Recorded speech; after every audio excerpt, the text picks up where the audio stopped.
বাঘের গুহায় local hero কেডা?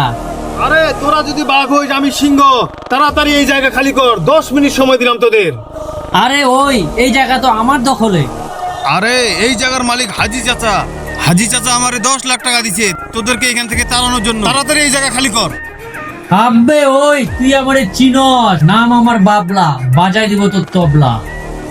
আবে সালা, মারবো এখানে, বাকিটা তোর বাপ জানে।